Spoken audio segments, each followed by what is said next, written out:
Tamparan gratis dari Duff. Darren menatap tajam ke arah Silas yang sedang mencengkram tangannya dengan kuat. Saat ini dia berpikir apakah pemuda kampungan ini memiliki nyawa lebih dari satu untuk mencari masalah dengannya. Dia ingin membentak. Namun, dia mengurungkan niatnya setelah merasakan remasan tangan Silas ke atas tangannya terasa semakin kuat. Hei orang kampung. Apakah kau memiliki 1000 nyawa untuk mencari masalah denganku? Apakah kau belum tahu siapa aku ini, hah? Bentak Darren dengan dingin. Aku tidak perlu tahu siapa dirimu. Dan, persetan dengan semua itu. Bagiku, ketika sahabatku sedang diperlakukan seperti sampah di hadapanku, maka dengan senang hati aku akan mencelakai orang itu. Walaupun kau anak seorang presiden, aku tidak takut. Lepaskan tanganmu dari kerah baju sahabatku, atau kau memilih tanganmu ini patah. Ancam Silas. Hilang sudah kelucuan yang tadi ada padanya. Saat ini, dia seperti seekor kucing yang kebelet mau kawin. Baiklah. Aku akan melepaskan sahabatmu ini. Tapi, kau harus janji untuk melepaskan terlebih dahulu tanganmu dari tanganku. Kata Darren mencoba untuk mengalah. Sebelum melepaskan cengkraman tangannya di tangan Darren, Silas terlebih dahulu memandang ke arah Yo. Begitu dia melihat bahwa sahabatnya itu mengangguk, dia pun langsung melepaskan remasan tangannya di atas tangan Darren. Hap. Begitu tangan Silas lepas, Darren langsung menyentakkan tangannya di kerah baju Tai.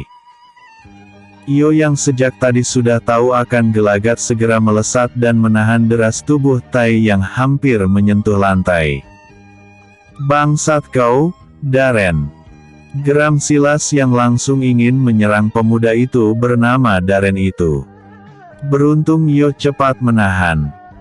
Jika tidak, mungkin acara pesta ulang tahun Ruby akan berantakan oleh perkelahian mereka. Lepaskan, Yo. Biar aku hajar bangsat curang ini. Tidak ada angin, tidak ada hujan, malah mencari masalah. Bapakmu panggil ke sini biar ku injak-injak kepalanya. Mengapa punya anak seperti setan?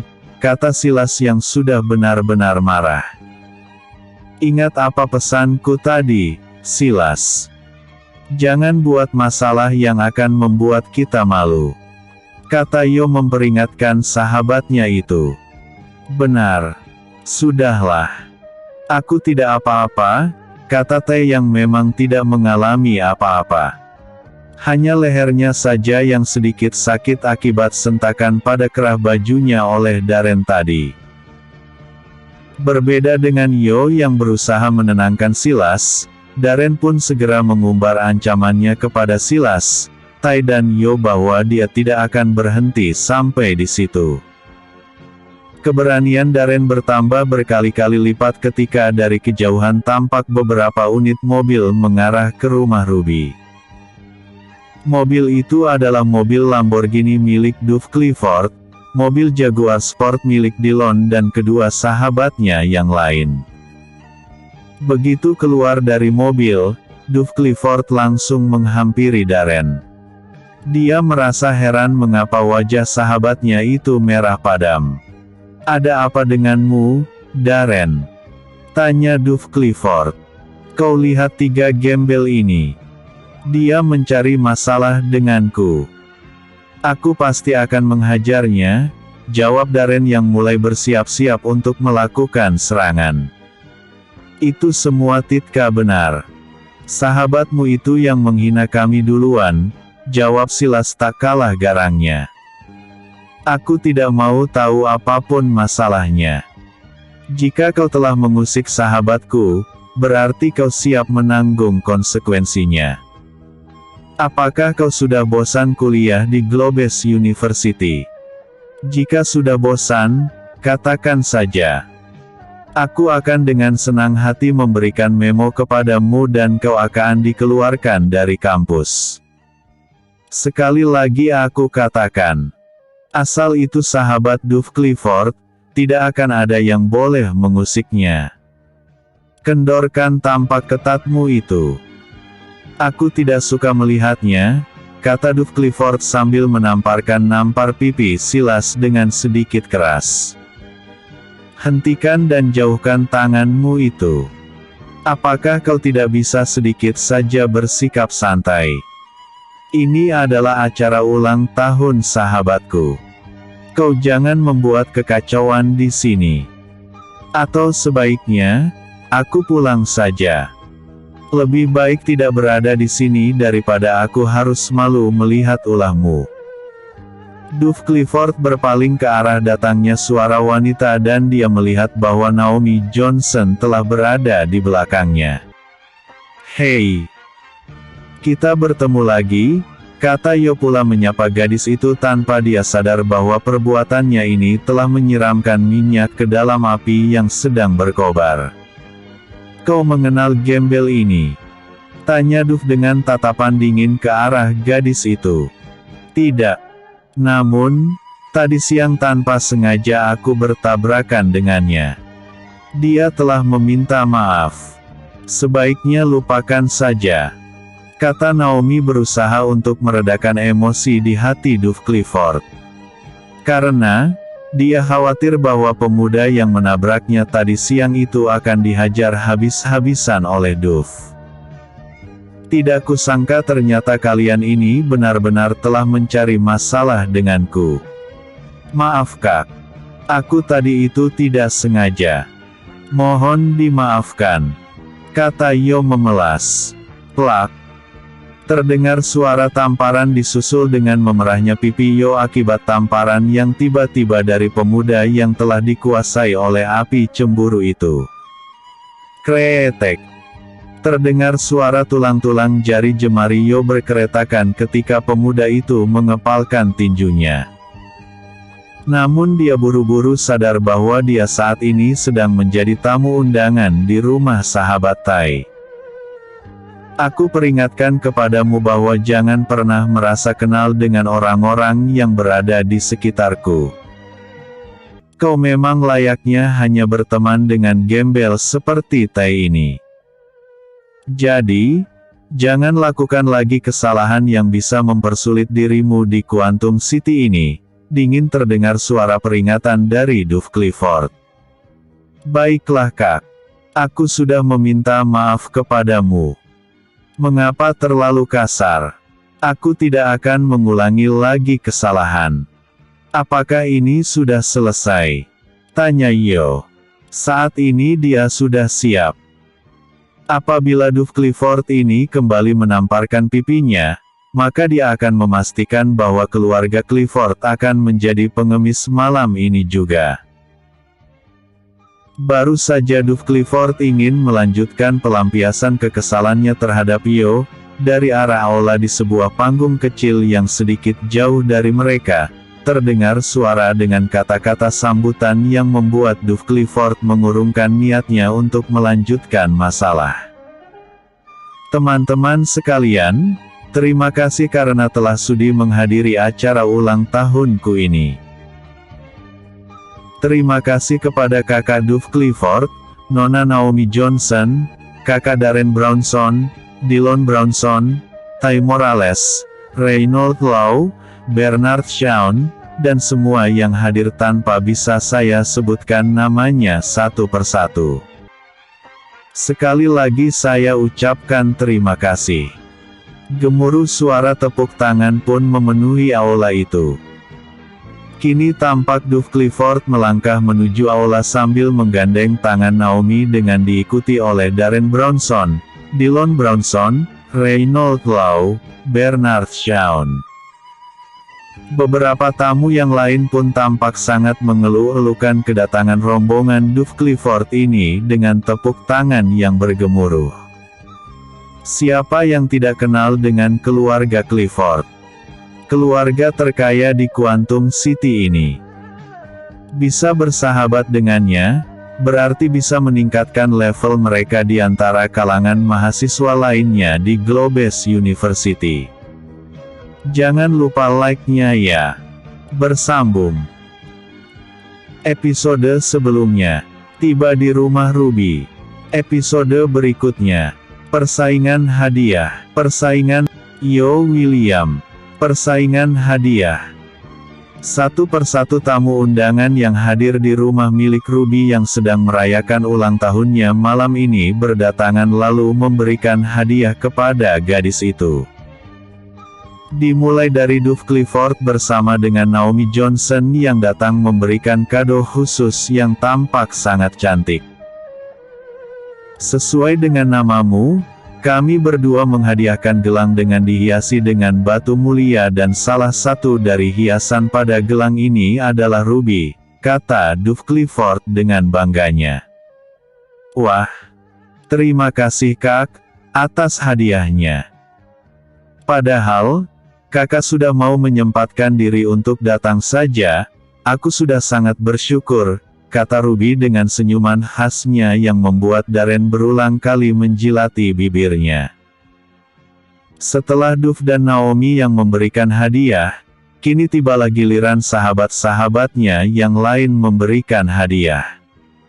Ruby, sebagai tanda bahwa aku sangat mengagumimu, ini adalah hadiah dariku. Ini adalah seuntai kalung dengan dihiasi oleh batu zamrud dari Kolombia. Sesuai dengan namamu, aku juga berinisiatif untuk memberikanmu hadiah yang istimewa ini, berkata Darren Brownson dengan bangganya sehingga beberapa gadis yang berada di aula itu merasa sedikit iri dengan pesta ulang tahun Ruby yang sederhana, namun ternyata menjadi meriah. Terima kasih Kak Darren. Aku sangat menyukai hadiah dari kakak, kata Ruby pula berbasa-basi. Aku tidak tahu apakah kau suka atau tidak dengan hadiah dariku ini. Ini adalah gelang giok merah. Istimewanya gelang giok ini, dapat memperlancar peredaran darah. Harganya jangan ditanya. Cukup untuk membeli 2 mobil butut milik Tai, kata Dillon, sepupu Darren yang sukses membuat semua mereka yang ada di tempat acara itu tertawa terbahak-bahak. Semua mata kini memandang ke arah Tai, Silas dan Yo. Hanya Yo saja yang tampak acuh dan sama sekali tidak terpengaruh dengan hinaan yang baru saja dilontarkan oleh mereka. Tapi berbeda dengan Tai. Pemuda ini hanya bisa tertunduk lesu karena tidak mampu beradu pandang dengan puluhan pasang mata yang melihat ke arahnya. Silas juga hampir sama dengan Tai. Dia hanya bisa menahan geram di dalam hatinya. Maafkan aku. Karena aku, kalian berdua mendapat penghinaan seperti ini, kata Tai berbisik di dekat Yo dan Silas. Hahaha. Hanya sekumpulan sampah seperti mereka. Biarkan saja. Pada masanya nanti, mereka akan melihat betapa tingginya Gunung Himalaya, kata Yo sambil menepuk pundak Tai. Aku pasti akan membuat perhitungan dengan orang-orang ini suatu saat nanti, geram Silas sambil mengepalkan tinjunya. Hei, teman. Mengapa kalian seperti 3 ekor monyet yang disiram air? Ayolah. Tunjukkan hadiah apa yang telah kalian persiapkan untuk Ruby. Dia kan sahabatmu. Mengapa kau begitu perhitungan sekali dengannya? Darren tampak sengaja memanas-manasi Tai untuk menunjukkan hadiah apa yang dia bawa. Ini dia lakukan agar ketika hadiah yang diberikan oleh Tai nanti berupa hadiah yang dia beli di pasar Sabtu, maka siap-siaplah Tai untuk menerima serangan hinaan dari dirinya dan teman-temannya. Tai, Silas dan Yo pun melangkah menghampiri panggung kecil tempat Ruby yang berdiri memandang dengan raut wajah kasihan kepadanya. Ruby, kita berteman dari kecil. Kau tahu apa kesukaanku, dan aku tahu apa kesukaanmu. Hadiahku mungkin tidak semahal hadiah dari mereka. Tapi, ini aku berikan atas dasar persahabatan kita yang telah terjalin sejak sekolah dasar. Ini adalah boneka panda yang disulam dengan tangan. Aku membelinya di Quantum Jewelry. Konon katanya, boneka ini hanya ada beberapa dan hanya ada satu di Quantum Jewelry. Boneka ini disulam dengan benang yang dihasilkan oleh ulat sutra. Sekarang, boneka ini aku serahkan untukmu, kata Tai sambil mengeluarkan boneka panda dari kotaknya kemudian menyerahkan kepada Ruby. Dia sengaja tidak mencopot cap dari boneka itu agar tidak dituduh bahwa dia telah membelikan boneka palsu untuk Ruby. Selesai memberikan hadiah, Tai pun berpura-pura tanpa sengaja menjatuhkan kertas bukti serah terima pembelian boneka itu. Ketika Darren memungut kertas tersebut, maka dia membelalakkan matanya begitu melihat angka yang fantastis lengkap dengan cap stempel dari toko penjual di gedung Quantum Jewelry. Kini, giliran Silas pula yang maju memberikan hadiah. Ruby. Aku tidak tahu hadiah apa yang kau suka.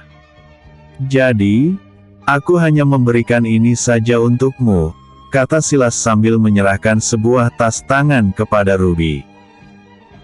Karena mulut mereka telah bungkam atas hadiah boneka panda dari Tai tadi, maka mereka hanya acuh saja dengan hadiah dari Silas. Setelah Silas selesai, kini giliran Yo pula yang maju ke depan. Selamat ulang tahun untukmu Ruby.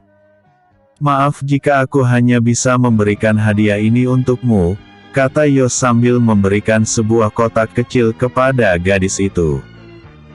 Ruby membuka kotak hadiah dari Yo lalu tersenyum. Aku sudah lama ingin memiliki jam tangan Dior ini. Tapi tabunganku selalu tidak cukup. Terima kasih Yo, kata Ruby yang tiba-tiba saja memeluk pemuda itu. Pelukan ini mengingatkan Yo kepada cinta monyetnya yaitu Tiara yang saat ini berada di Kuala Nipah. Iya sama-sama. Ujar Yo lalu segera melangkah mundur agar tidak terlalu lama dipeluk oleh Ruby.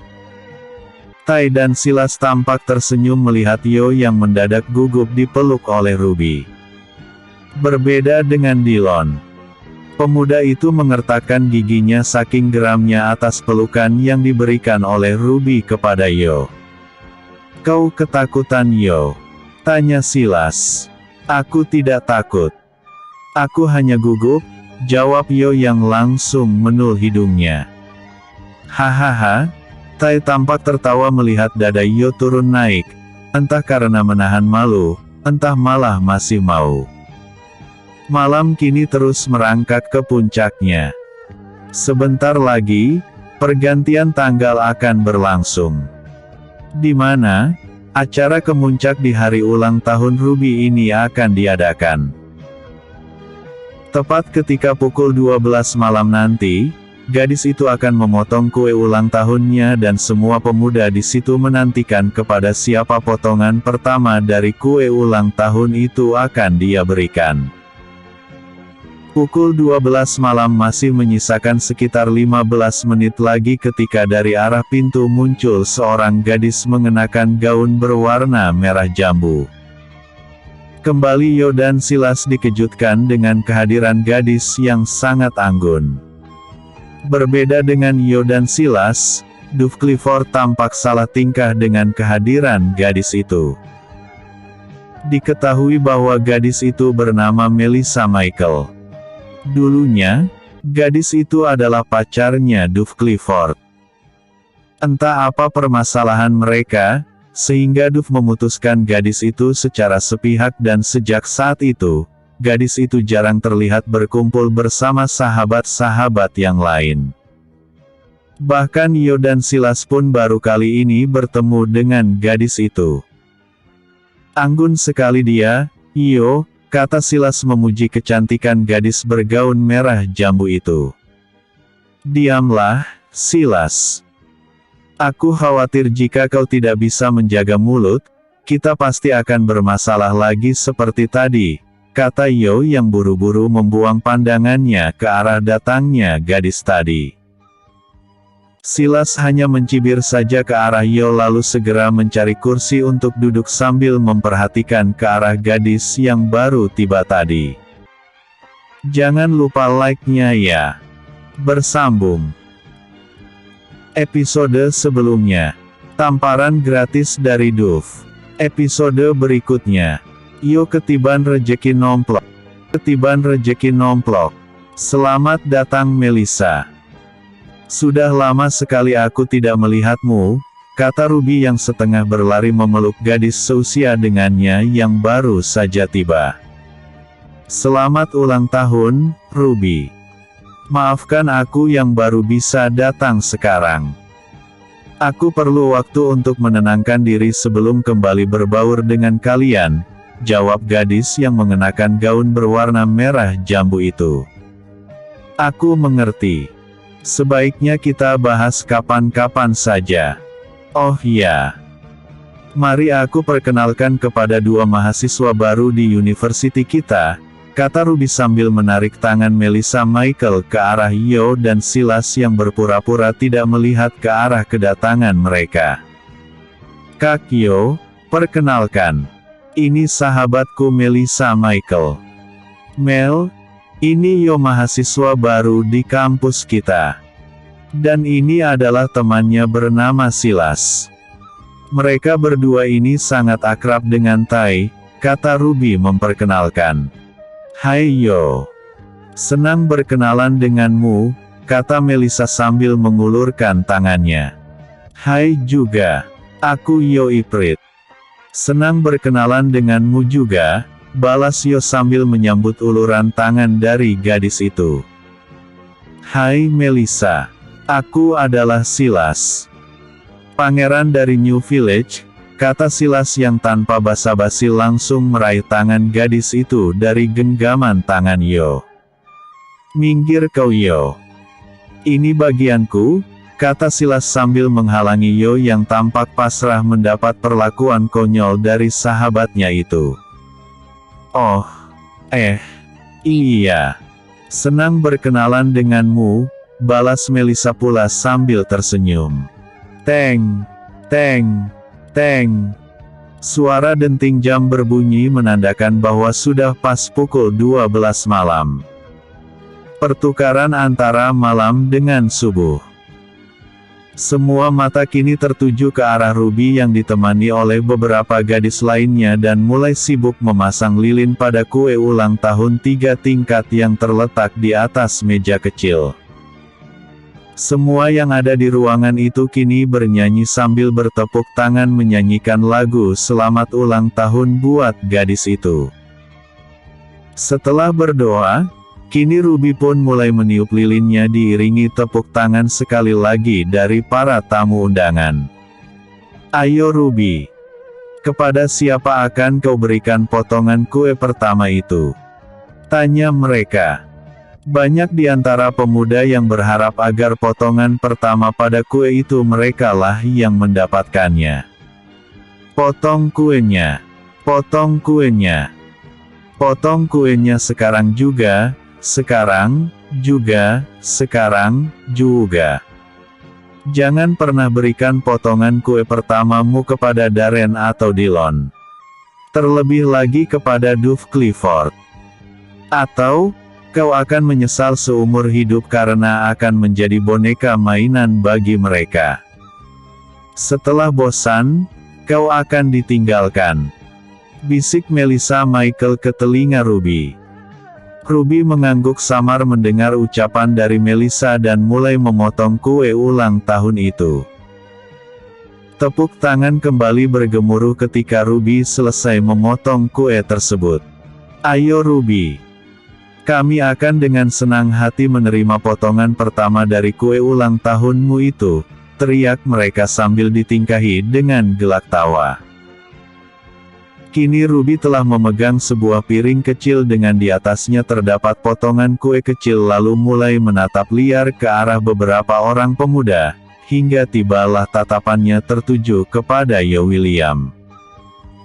Dengan langkah tenang namun mantap, Ruby pun menghampiri pemuda tampan itu lalu. Potongan pertama kue ulang tahunku ini aku berikan kepada kakak Yo William, kata Ruby sambil menyuapi kue tersebut ke mulut Yo.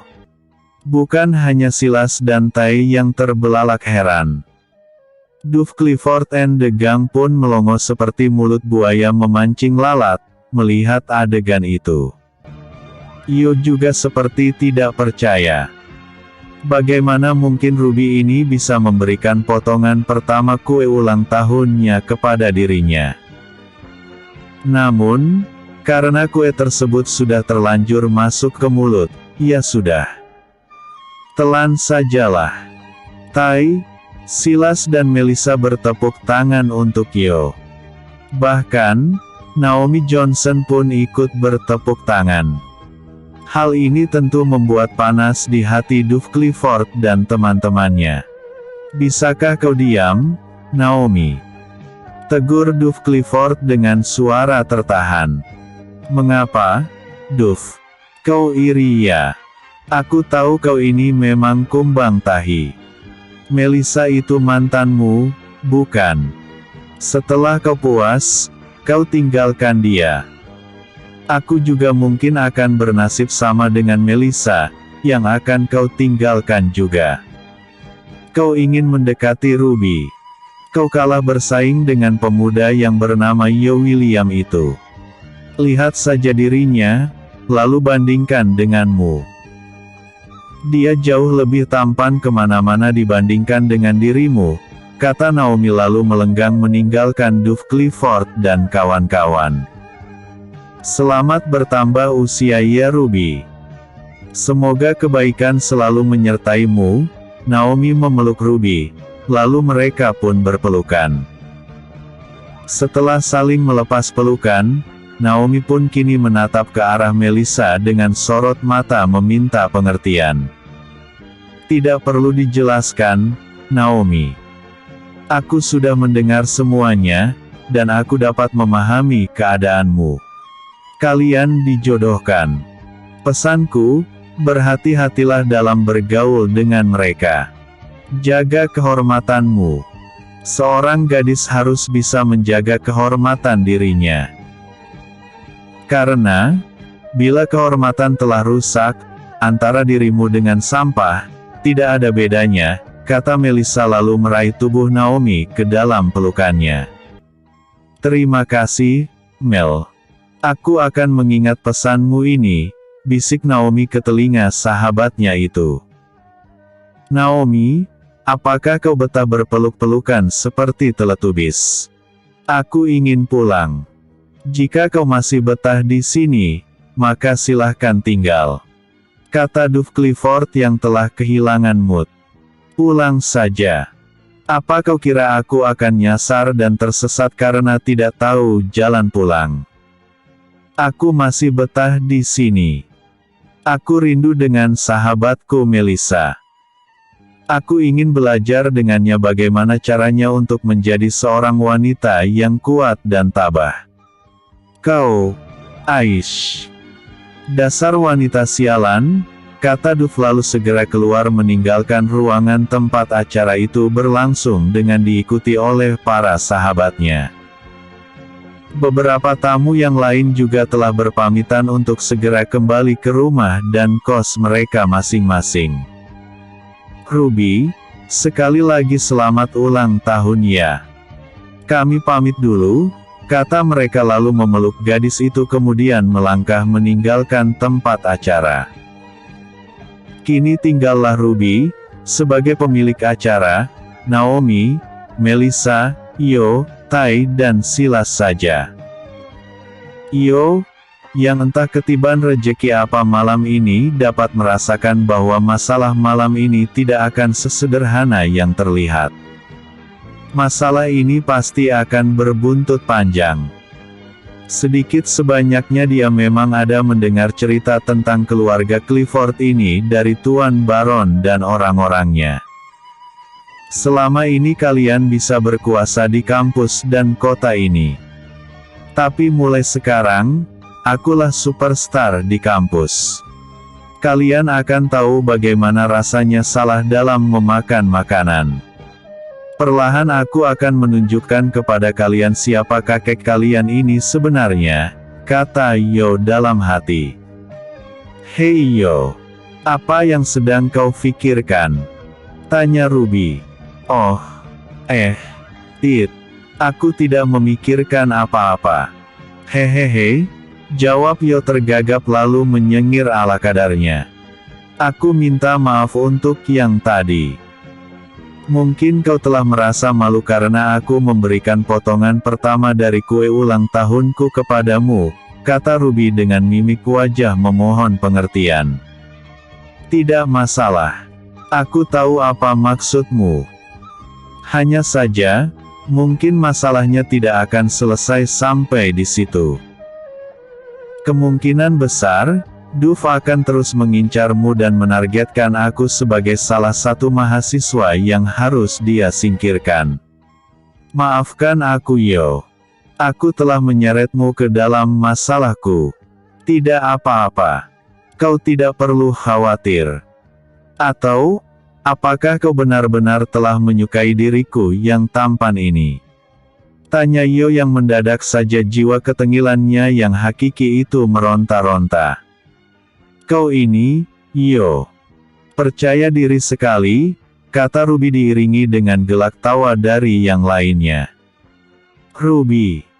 Kau harus tahu bahwa ayah Yo ini adalah pengusaha sapi dari Star Hill.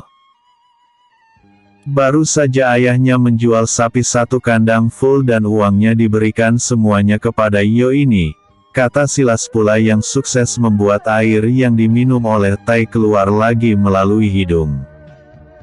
Sialan kau, Silas. Lihat ini. Kata Tai sambil menunjuk ke arah hidungnya. Ruby, sudah larut malam. Kami akan pulang dulu. Aku harus mengantar kedua sahabatku ini kembali ke kediaman mereka masing-masing, kata Tai ingin berpamitan. Apakah hanya mereka saja, lalu kami? Tanya Melissa. Benar, Tai. Aku kemari tadi bersama dengan Duf. Sekarang aku telah ditinggal. Sedangkan Melissa kemari dengan taksi. Apa menurutmu kami harus pulang dengan berjalan kaki selarut malam ini? Tanya Naomi pula. Udah, Tai. Rejeki jangan ditolak. Kata Silas lagi. Sekali lagi suara tawa mereka meledak mendengar perkataan dari Silas yang asal mangap itu. Baiklah.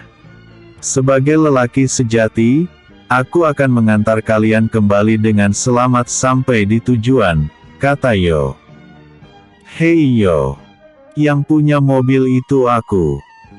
Seharusnya, panggung ini milikku, kata Tai sambil merengut. Hahaha, ayolah.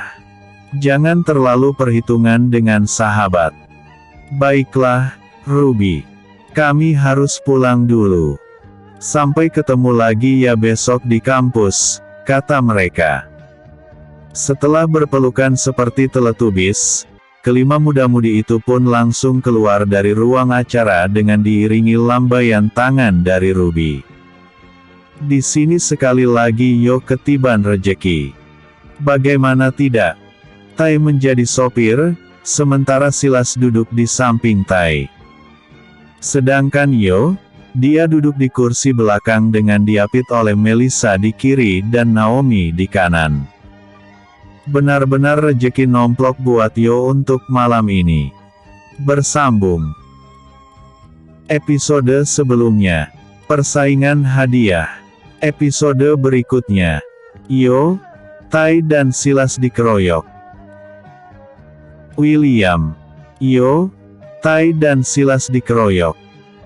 Mobil BMW yang dikendarai oleh Tai, Yo dan Silas baru saja keluar dari perumahan elit menuju rumah kos-kosan tempat Silas mengontrak. Mereka bertiga baru saja mengantar Naomi dan terakhir mengantar Melissa untuk kembali ke rumah mereka selepas menghadiri acara ulang tahun Ruby, sahabat satu kampus hanya beda jurusan. Enak betul kau, Yo. Aku yang punya mobil, tapi kau yang bagaikan raja. Diapit oleh dua cewek cantik yang memiliki pesona dan daya tarik itu, Tai mengomel menunjukkan ketidakpuasan hatinya kepada Yo. Benar itu. Dua orang gadis, dilahap sendiri. Kau tidak mau bagi-bagi dengan kami. Sahabat apa itu namanya? Kata Silas pula memanas-manasi Tai. Senangnya dalam hati, kalau beristri 4, seperti dunia aneh yang punya, Yo hanya menyanyi saja. Sedikitpun dia tidak menggubris ocehan kedua sahabatnya itu. Yo, aku sedang bicara kepadamu. Kali ini Tai benar-benar jengkel karena ocehannya sama sekali tidak dianggap oleh Yo. Fokus saja mengemudi, Tai. Di depan kita sudah ditunggu oleh segerombolan preman, kata Yo dengan acuh tak acuh. Namun, perkataannya ini sukses membuat kedua sahabatnya mengernyitkan dahi. Kau tahu dari mana, Yo? Tanya Tai penasaran. Sejak tadi kita memang sudah dibuntuti. Mungkin mereka tahu bahwa kita akan kembali melewati jalan ini, maka mereka menunggu kita di persimpangan jalan sepi di depan itu. Yo menjelaskan kepada sahabatnya ini bukan untuk menakut-nakuti. Dia mengatakan itu agar Tai dan Silas segera mempersiapkan diri untuk menghadapi segala kemungkinan. Celaka kalau begini. Sudah kuduga, Duf pasti tidak akan melepaskan kita, gumam Tai yang terdengar jelas di telinga Yo dan Silas. Terserah mereka saja. Yang jelas, setiap ada yang menjual, pasti akan kubeli, kata Yo sambil mengepalkan tinjunya. Tai menggelengkan kepalanya. Tidak bisa begitu, Yo. Ayah Duf ini sangat berkuasa di Quantum City ini. Masalahnya tidak akan berakhir andaipun kita memenangkan perkelahian ini. Sebaiknya kita mengalah saja. Terserah kau sajalah.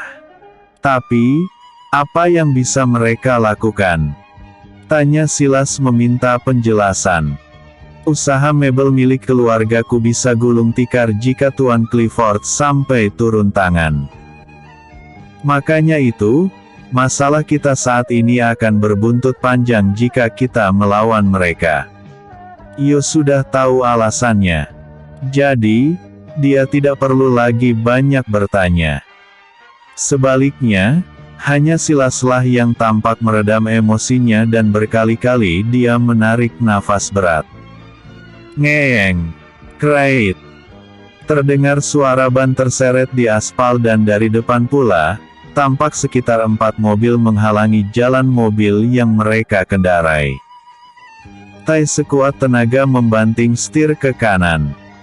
Tampak asap mengepul dari bekas seretan ban mobilnya di aspal karena tadi dia mendadak menekan brake. Tenang Tai. Matikan mesin mobilmu. Pinta Yo kepada sahabatnya itu. Aku sudah tenang sejak tadi. Kalau hanya 3-4 pukulan, aku sudah siap menerimanya, kata Tai yang kini melihat sekitar 15 orang preman keluar dari mobil penghadang di depan mereka dan langsung mengetuk pintu mobil BMW milik Tai. Keluar secara baik-baik, atau aku hancurkan mobilmu ini.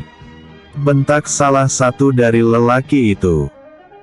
Ketiga pintu mobil itu langsung terbuka, dan dari dalam, Tai, Yo dan Silas tampak keluar dengan santai. Begitu ketiga pemuda itu keluar, ke-15 orang tadi langsung terbagi menjadi 3 kelompok lalu mencengkram kerah baju ketiga pemuda itu. Berani sekali kalian bertiga ini membuat masalah dengan tuan muda kami. Apa kau ingin mati? Buk, buk, uhuk. Terdengar suara batuk dari arah di mana Tai sedang dikelilingi oleh 5 orang. Buk, Ark. Kami ini adalah orang-orang dari Kryptonite. Kalian salah dalam mencari masalah dengan pengusaha kota ini. Plak, buk. Io merasakan berkali-kali pukulan mendarat di perutnya. Beruntung Io telah mengempos kekuatannya ke bagian perut.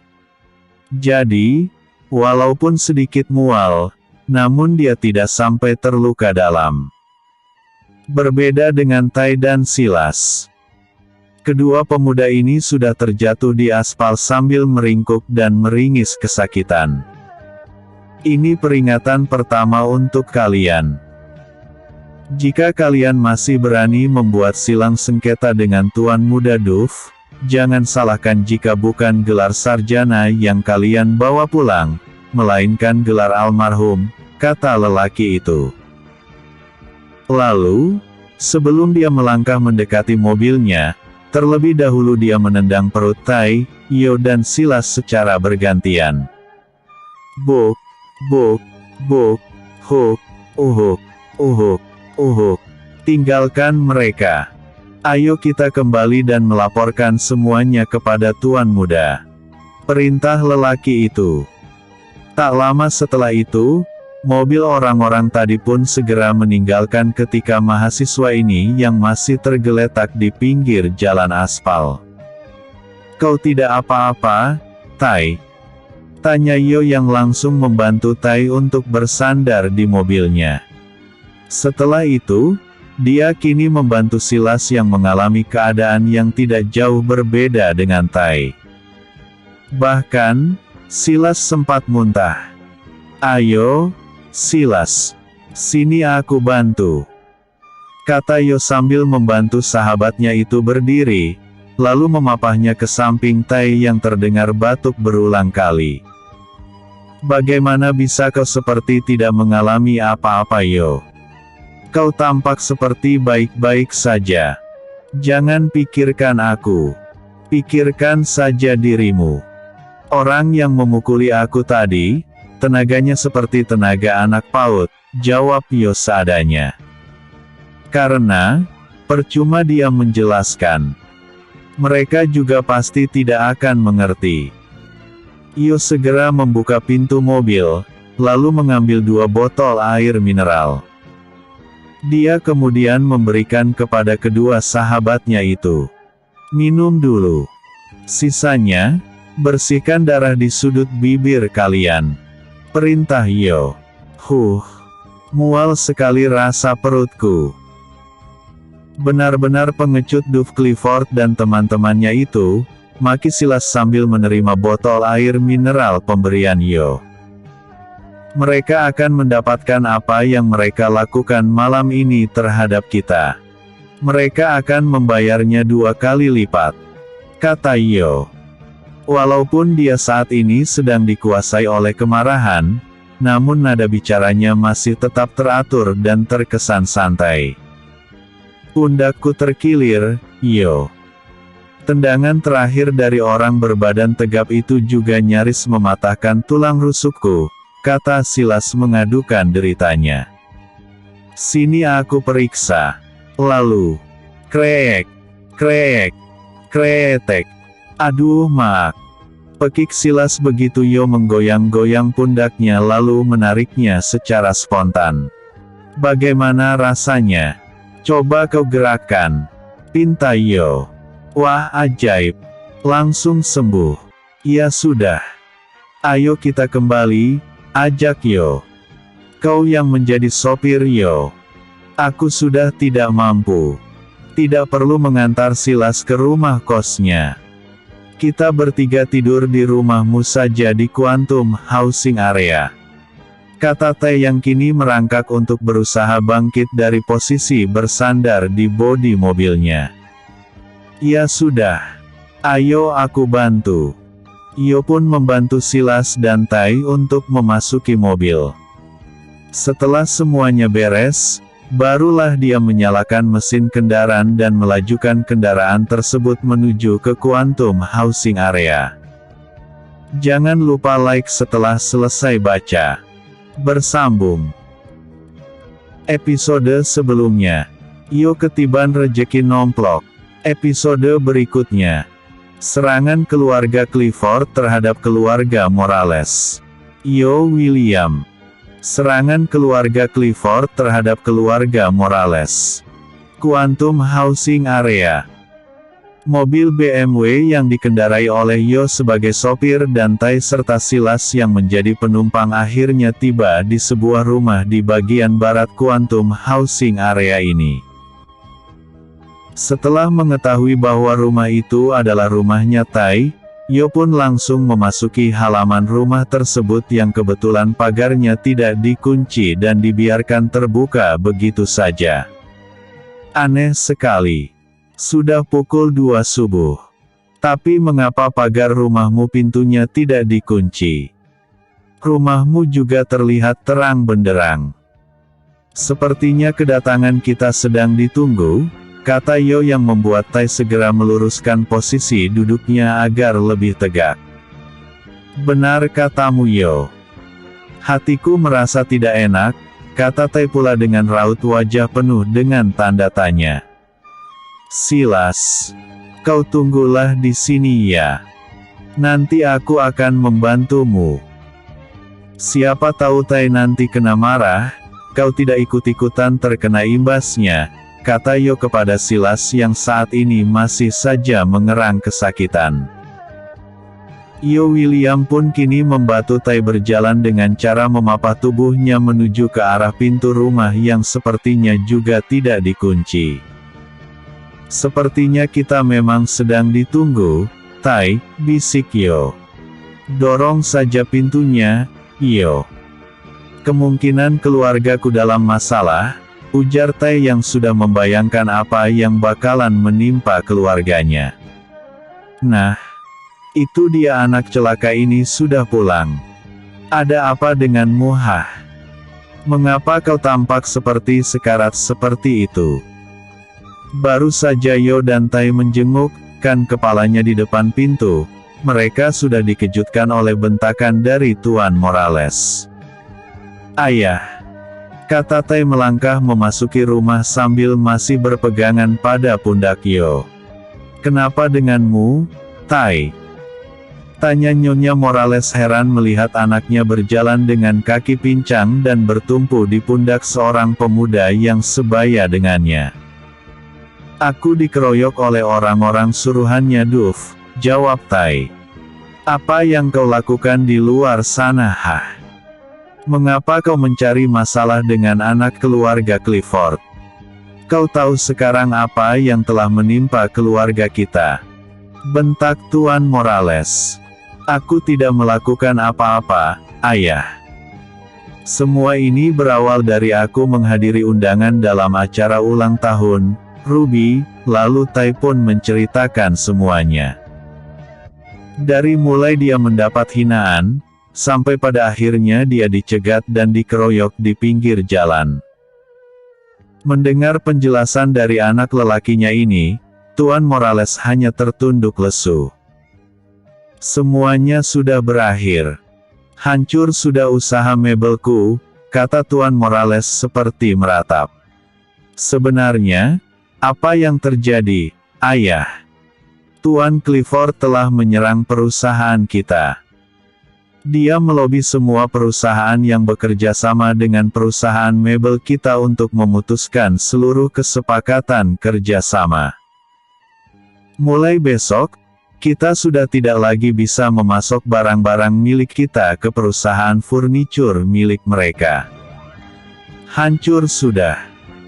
Bahkan, kesepakatan dengan nilai $100.000 pun dibatalkan secara sepihak. Padahal stok barang perabotan kita tinggal 2 hari lagi rampung sesuai dengan permintaan mereka. Kacau sudah. Ayah saat ini malah berhutang dengan bank sebanyak $50.000. Dari mana uang untuk membayar hutang tersebut jika barang-barang dari perusahaan mebel milik kita tidak laku? Keluh Tuan Morales hampir menangis. Kejam sekali mereka ini, gumam Yo pelan. Namun, cukup jelas untuk sampai ke telinga ibu dan ayah Tai. Siapa sahabatmu ini? Suruh dia duduk. Kata Nyonya Morales menyuruh anaknya untuk mengajak Yo agar duduk di kursi. Halo Paman.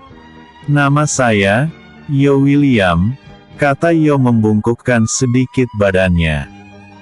Duduklah nak, suruh Nyonya Morales sambil memaksakan untuk tersenyum. Beruntung ada Yo ini, Bu.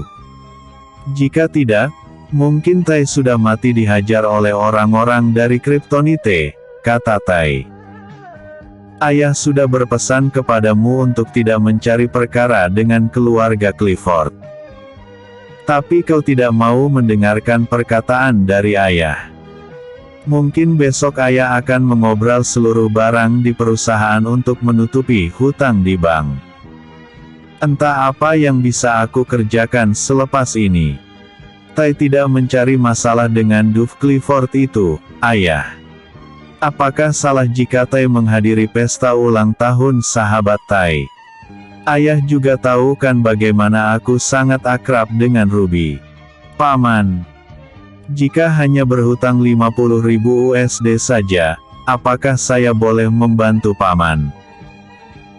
Nanti untuk masalah perabotan yang masih menumpuk di gudang karena tidak laku, saya akan mencoba menanyakan kepada kenalan ayah saya di Star Hill. Mudah-mudahan ayah saya bisa mencarikan pembeli ataupun mencarikan mitra usaha untuk perusahaan mebel milik Paman, kata Yo mencoba meringankan beban keluarga itu. Uang dari mana Yo? Kau jangan mempersulit dirimu sendiri. Berapa kandang lagi sapi ayahmu akan kau jual untuk membantu keluargaku? Tanya Tai yang merasa tidak enak dengan sahabatnya itu. Baru juga sekali menginjak rumahnya, sudah harus merasakan beban keluarga itu. Malu juga rasa hatinya. Kau tenang saja. Kalau aku mengatakan mampu, berarti aku mampu. Bagaimana, Paman? Jika Paman bersedia, saya akan mentransfer uang dengan jumlah yang Paman butuhkan ke nomor rekening Paman, kata Yo. Tidak menunggu jawaban, Yo langsung mengeluarkan ponsel miliknya dan membuka aplikasi salah satu bank tempatnya menyimpan uang. Terima kasih nak. Tapi, bagaimana dengan dirimu nanti? Paman tidak bisa berjanji akan mengembalikan uangmu dalam waktu dekat, kata Tuan Morales yang tampak ragu dan sungkan. Tenang saja, Paman. Saya masih memiliki lembu sekitar 200 ekor lagi. Itu saja cukup untuk saya sampai tua, jawab Yo berusaha serius. Dia khawatir akan tertawa dengan tingkahnya itu. Tentu tidak lucu jika tertawa di hadapan orang yang sedang mengalami kesulitan. Baiklah, nak, kata Tuan Morales terharu. Lelaki parubaya itu pun meraih ponselnya yang terletak di atas meja tidak jauh dari kursi duduknya. Setelah membuka kunci pada ponsel itu, dia segera menunjukkan kode QR kepada Yo yang langsung di-scan oleh pemuda itu. Kring! Terdengar suara notifikasi masuk ke ponsel Tuan Morales yang menandakan satu pesan baru saja masuk. Begitu lelaki parubaya itu membuka isi pesan tersebut, wajahnya mendadak berubah cerewet, karena di dalam pesan tersebut, seseorang baru saja berhasil mentransfer uang sebanyak $50.000 ke dalam akun bank miliknya. Terima kasih, nak Yo. Paman berjanji akan secepatnya membayar uang yang kau pinjamkan ini. Tampak mata Tuan Morales berkaca-kaca sambil menatap penuh syukur ke arah Yo. Ah, Paman jangan terlalu sungkan dengan saya. Anggap saja saya ini anak paman juga. Saya dan Tai berteman akrab. Selayaknya Anda juga saya anggap sebagai orang tua saya, kata Yo dengan senyuman mengembang di wajahnya.